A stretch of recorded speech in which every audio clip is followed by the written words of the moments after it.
All right. Hey, my name is Sierra or Zobi. I'm aspiring broadcast talent in the Valorant space. I work a lot in collegiate and game changers, but I've been doing, Awesome.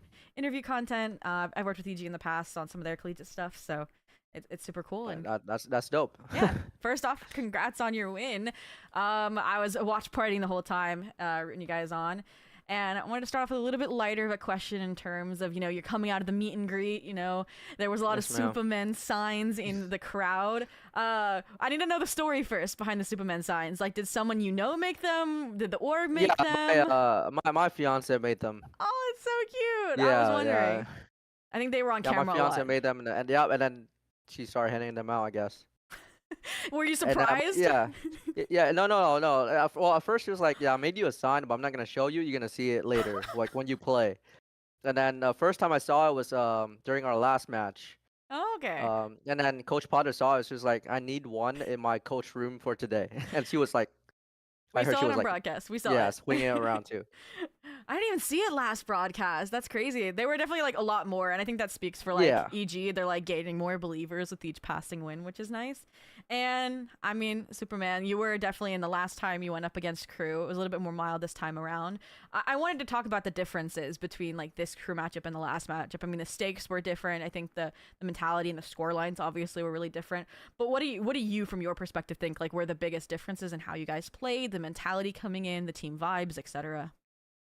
Honestly, when we first faced them in playoff, sorry, in group stage, I Mm-hmm. feel like they definitely underestimated us, when we went into that game. So we definitely had the upper hand advantage, going against them in group stage. They already secure playoffs, they had nothing to lose. Mm-hmm. Maybe they were playing carelessly. So this time around, we know for a fact that they're gonna want revenge, and it's do or die match, right? So they're gonna come and throw everything they have at us. So they definitely wanted to win more today, I'd say, and I guess that's the biggest difference. But for us, prepared the same. Like nothing changed for us.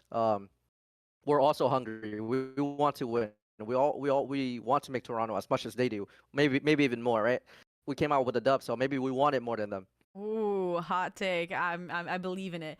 And you kind of mentioned, right? You felt like you had an advantage the last time against Crew because they underestimated you. And there was this nature of having a little bit more time, having the opportunity to watch that MIBR match. And I think the casters even mentioned it, right? It's the same map pool. Did you guys like pull out any tendencies, or can you look back and be like, yeah, we got that from their MIBR match and used it against them in the match today?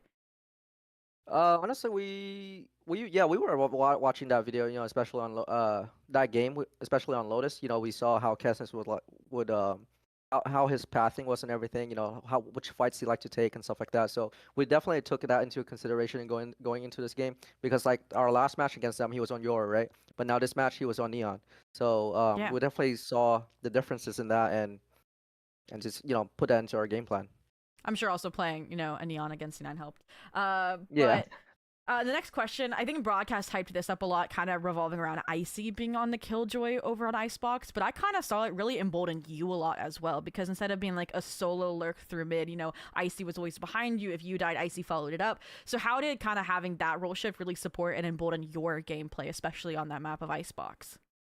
Honestly, having like a true sentinel on iSpots especially helps a lot. Especially with the flanks and stuff like that. And it's I can't really say much about that because it like goes into our game planning and all of that things. But having someone like Icy who can follow up, instantly is very important, and it definitely relieves pressure off of me. Nice. And I kind of mentioned, I think, especially after your win against Crew in the group stage, you've been gaining believers, and I'm sure you'll have even more fans. It's very reminiscent of EG 2023. But after G2 lost to Sen, there's kind of this public and broadcast era of like, oh no, whoever wins this series is going to get fed to G2, assuming they win the 100 Thieves match, which right now is pretty close, not going to lie.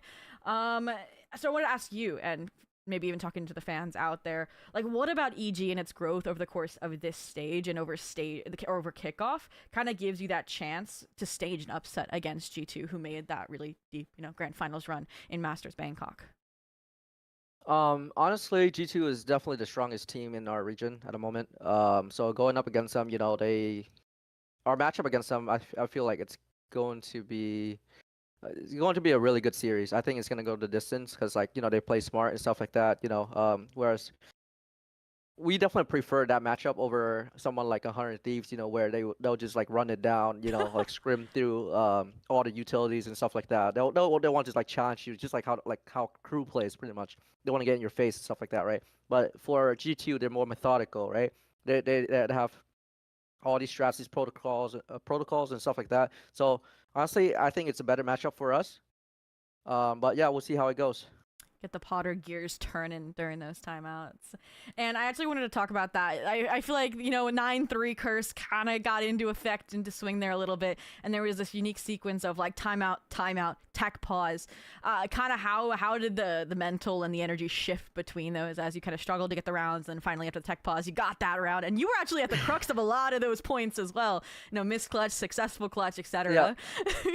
Honestly, it's just the nature of Icebox, when on T side, there are teams who will slam A every single round because that's how the site is structured.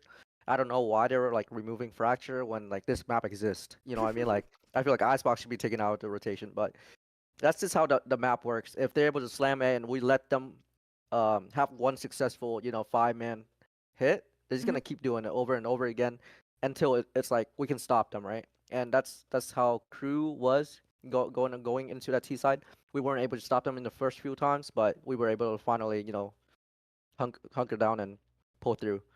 But All right. honestly, our mental was, the, I think our mental was still very strong. We weren't like scared or anything like that. It's just how the map works.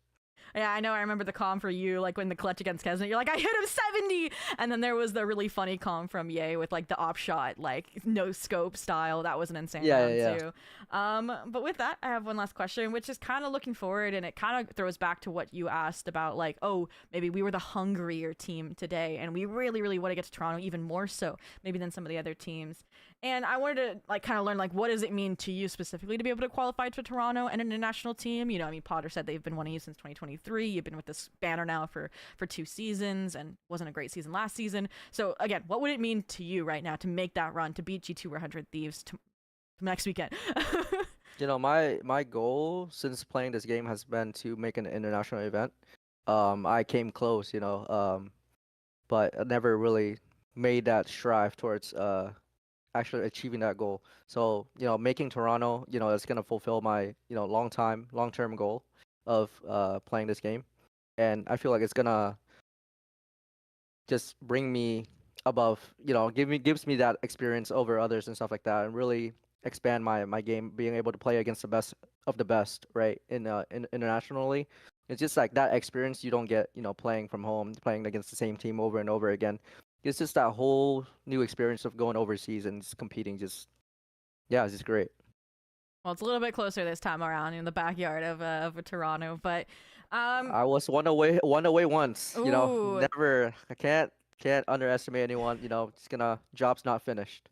there you go. And I mean, like I said, that was my last question. So just closing things out. I think you are genuinely like on my list as one of the most underrated players in America. So I definitely think G2, they're known for not underestimating teams. Like I can't wait to see like Josh RT and Potter and you guys just hopefully clash in that next lower match. So thank you Yes, again. Have a ma'am. great Yeah. night and good luck. Thank you so much. Of course. Have a good night. You too. Bye bye.